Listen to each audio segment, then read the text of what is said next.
Welcome everyone to our special podcast, Meet the Mentor. This podcast is designed to help international students in the US with their career search. My name is Kwan. I am the CEO and founder of International Career Advisory, or ICAA. We are an empowering community for international students, and we provide different coaching programs to support international students at different stages of their career search in the US. In this Meet the Mentor podcast, I will be speaking with a US professional who I truly admire their career search journey. Most importantly, they are compassionate leaders who want to help younger generation become professionally successful. My guest mentor today is Dr. Michael Elliott, the Director of International Student and Scholar Services at the University at Albany, State of New York. He is also the co-author of the book called From Departing to Achieving: Keys to Success for International Students in the U.S. Colleges and Universities. At ICAA, we are very fortunate to receive Mike's support in the past years as our advisory board member. Mike has brought 25 years of experience in the field of international education.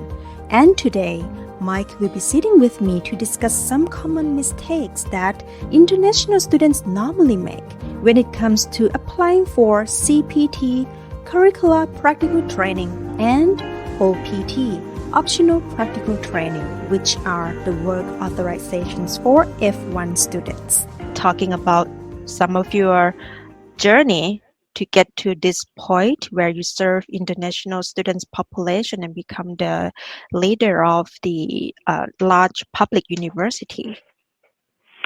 Sure. Well, I think like a lot of other professionals in our field, study abroad experience is very influencing in the directions people go in terms of their careers. So I studied abroad my junior year in my undergrad college, University of Colorado in Boulder, and went to Germany for a term and decided that after I graduated, I just had to get abroad again and do some kind of work, probably in my field. So I did some research and ended up deciding that the Peace Corps would be the best option for me. So I went to Kenya and taught physics and biology to high school students and really enjoyed it. And I think the interaction with students and supporting them in their student success was the biggest impact that I made, as well as students made on me. And I decided really to redirect myself out of the science field and into international education. So from there, I did my master's in Ohio and my PhD in North Carolina, both of which helped build my skills and experience within the field of international education. And so I've been in international ed for more than 25 years, and really the majority of that is working with international students and scholars. So from the past 25 years, all the international students that you got a chance to work with, how many of them so far? Oh, well, I've worked at three major institutions, and at each institution, there was at least 500 international students. And at my current institution, we work with enrolled and graduated students on OPT at about the rate of about 2,000 international students. So, yeah, I've probably impacted in different ways and come across and interacted with several thousand international students. I'm so sure that you have seen all, the success stories and also some common mistakes that many international students normally make when it comes to CPT and OPT. What are some common mistakes that you have seen in the past? Well, first, when you review research out there, surveys and questionnaires on why international students study in the U.S., one of the major reasons that respondents say is that to boost or improve their career opportunities. So when you think about career, OPT and CPT are excellent ways as benefits for F1 students to start to gain that experience. And so one of the things that we encourage students as soon as they arrive onto campus is to begin planning for a CPT experience, because CPT is an excellent stepping stone, curricular practical training while students are enrolled, great stepping stone to OPT opportunities after they graduate. So one of the mistakes that students might make is waiting too long or not taking advantage of this CPT opportunity, even if it's not required within their major to do an internship. They should work to try and incorporate a non-required and even a non-credit based internship into their academic tenure. Right, because not all majors offer CPT, correct? Well, not all majors require an internship, but many majors have internships as an option. So because our institution requires students to have some kind of credit bearing experience, they could just do an independent study. If they get support from their academic advisor at our institution to do some type of internship or paid work or even non-paid work. CPT is required for non-paid work as well, volunteer experiences in the field. They can do an independent study, one credit, and be able to, get out into the working world and start building some experience. That's so true, because actually when it comes to experience, it does not need to be all the paid job, right? Student can gain that through so many channels. And you recommend that even though the major does not have any credit requirement for CPT, they can also talk to their advisors to gain that independent studies. Right. Academic advisors are typically the ones who have to support the student and supervise the student during this experience, because if it's for credit, it's usually a graded kind of academic experience. Right. If they want to work outside campus. That's right. Then let's say like for profit organization, then they will require that CPT. That's right. Excellent. And what about when it comes to OPT? What are some common mistakes that students normally make from your experience? Well, for OPT, I think, and in contrast to CPT, where the ISSS office processes and approves the CPT, for OPT, the government actually adjudicates those applications. So it can take 3 to 4 months, sometimes more, for the processing to happen. So planning early is always highly encouraged when applying for OPT. Some students, they wait. Well, they're stressed. They're very busy with their academic courses in their final semester, and they may not get around to getting this application in early. And if they don't get it in early enough, they may actually lose some of their time of the 1 year, 12 months benefit. So definitely starting early in the application. They can apply as early as 90 days in advance of the end of term, the end of the semester. Completion, or 60 days after, but always recommend them to do that before. Right. They can do it up to 60 days after, but they're going to probably lose some of their 12-month time. Yes. That comes to another question. Can you please describe again the end date of the OPT? So in our office, we use a graphic. It's a timeline that helps students to understand the different due dates and requirements around starting and ending OPT. So you can apply for OPT, as we mentioned, 90 days in advance to graduating and 60 days after. But you have to start your OPT, or OPT, the authorization card will begin sometime in that 60-day window after graduating. So that within 14 months of graduation, OPT has to be completed. And it's a 12-month long opportunity. Right.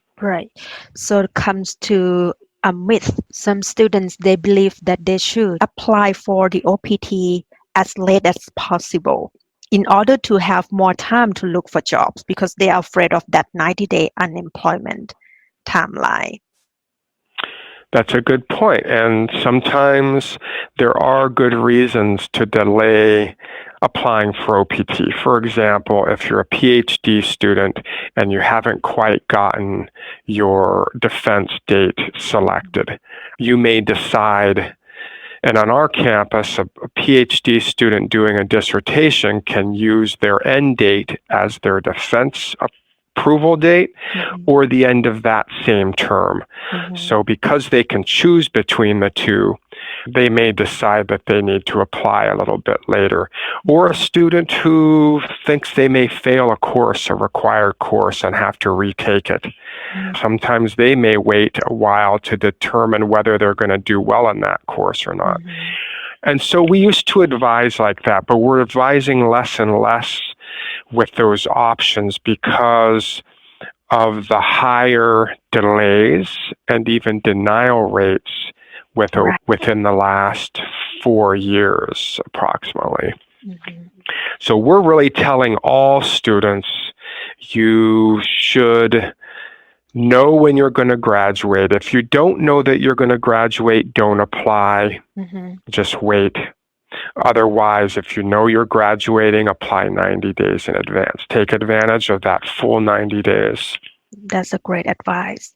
So just the only reason that you can delay the OPT application is when you're not sure if you are going to complete your program. Right. And if it turns out you're not going to complete the program or you have to retake a failed course, it's better that you did not apply, that you actually waited and apply for the next semester. That's great. But then if you are so sure that you will definitely finish your program, but then you want to have more time looking for jobs, do you recommend that they start the application early, but then they put the start date in the application close to that 60-day time frame after graduation? That's right. So what we advise students, and of course this is a single institution, and we may advise a little bit differently than other institutions might advise, right? Because all ISSS offices have some room for interpretations and differing processes. So what we would advise students is if you have not found a job or you have not had time to even start looking for a job because you're so busy finishing your thesis, for example, then choose a start date that is later into the 60-day time frame. So if you're graduating on May 15th, maybe choose July 5th. As your start date. That gives you more time to get your job search underway and to hopefully land something in your field. But if you don't find that job, then you do have the option of volunteering in your field. At least 20 hours a week. And that is always an option we give to students. It's better to have a backup plan because you don't want to build up too much unemployment, right? No, not at all. So they can do a volunteer job, get an unpaid internship, at least 20 hours a week. That's right. To fulfill that requirement and stop the clock. Yeah, and sometimes students are thinking, volunteer, what could I do in my field that's volunteer? Well, sometimes we suggest working with one of their academic advisors or professors and doing research in their field, because many professors, they much appreciate having a research assistant to help them on their research. So that's a possibility. There are a lot of nonprofit organizations out there that depend on volunteers to do much of their work.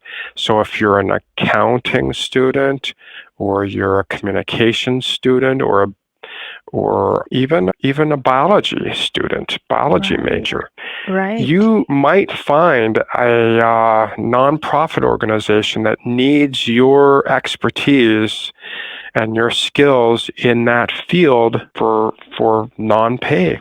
And that could be, a backup plan in case you don't find the paid job right away. Excellent advice.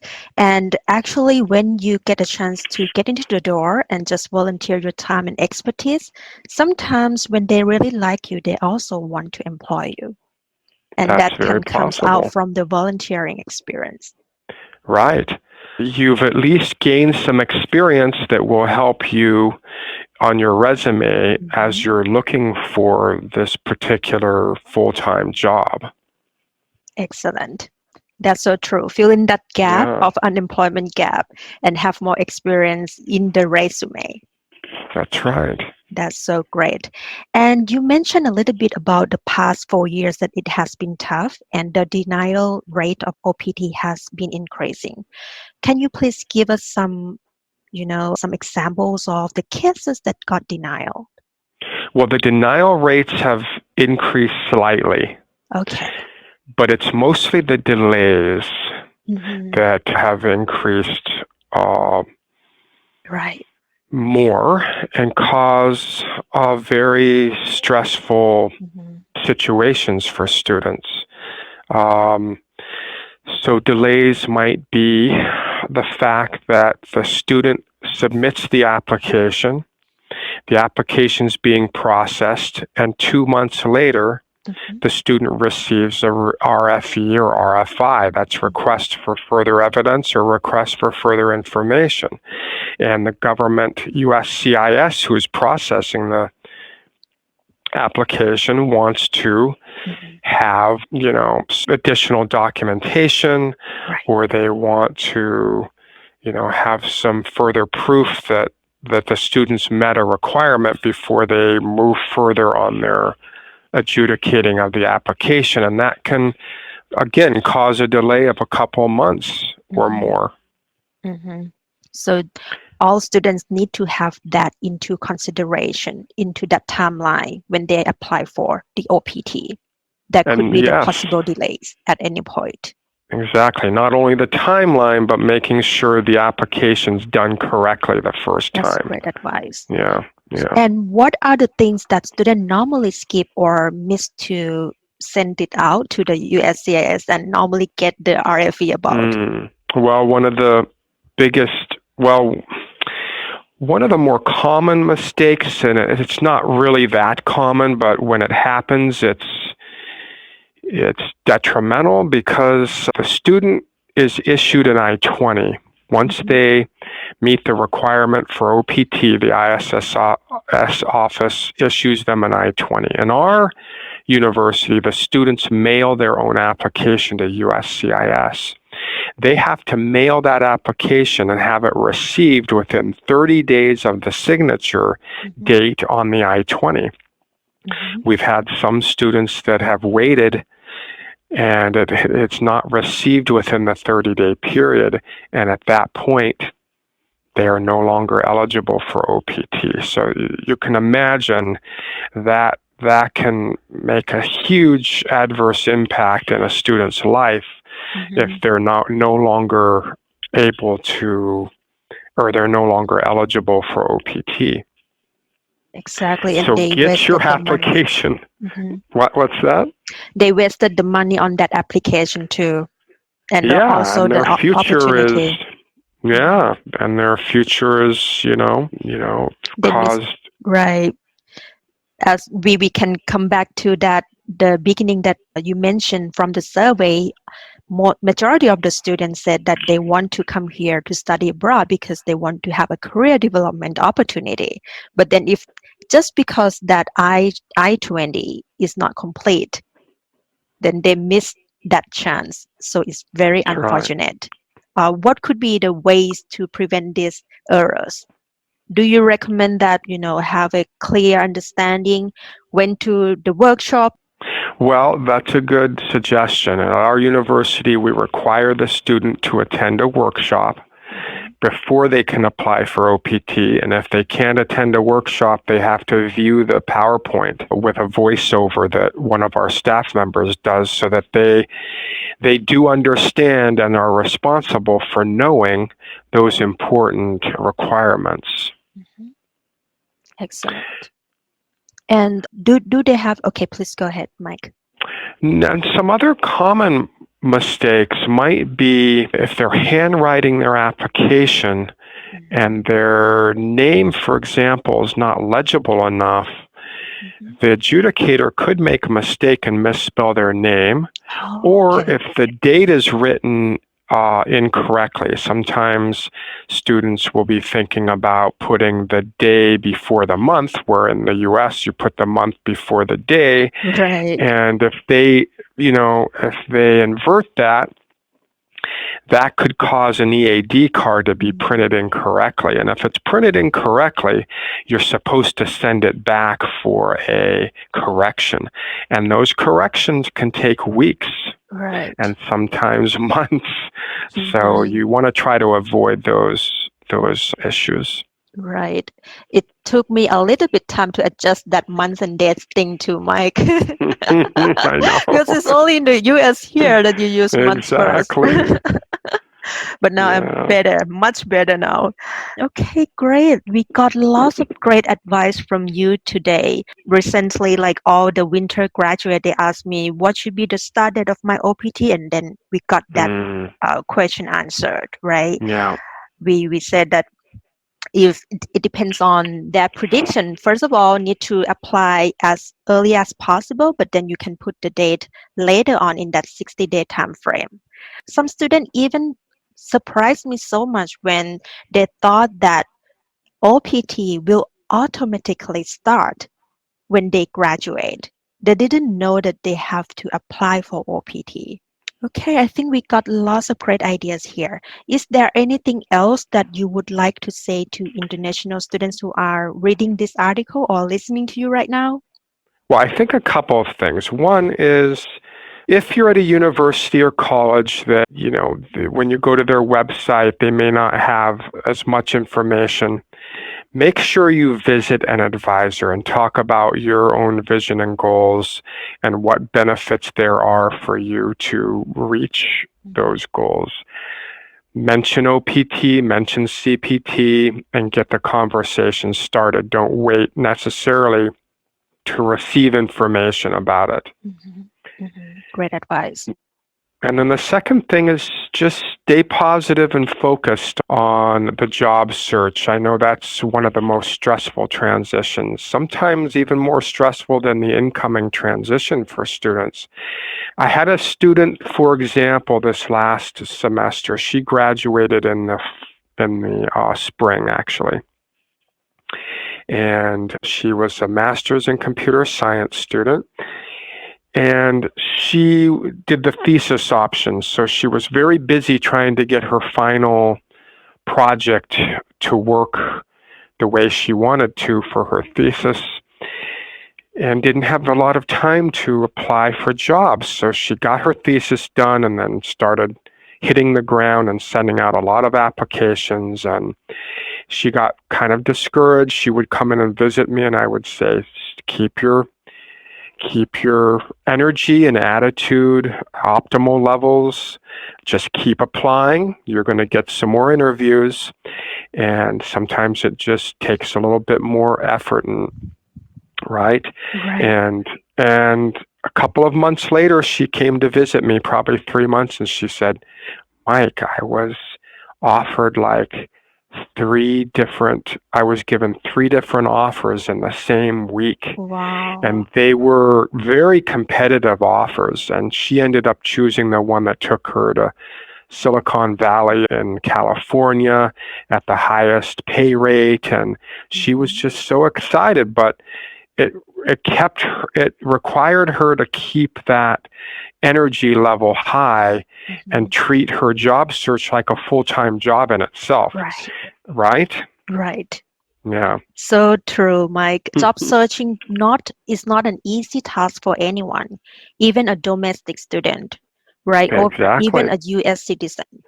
And for international students, you have to go through lots of hurdles like immigration questions, screening questions. Not all employers would like you to pass to the next job interview opportunity just because you require work sponsorship in the future. And that's right.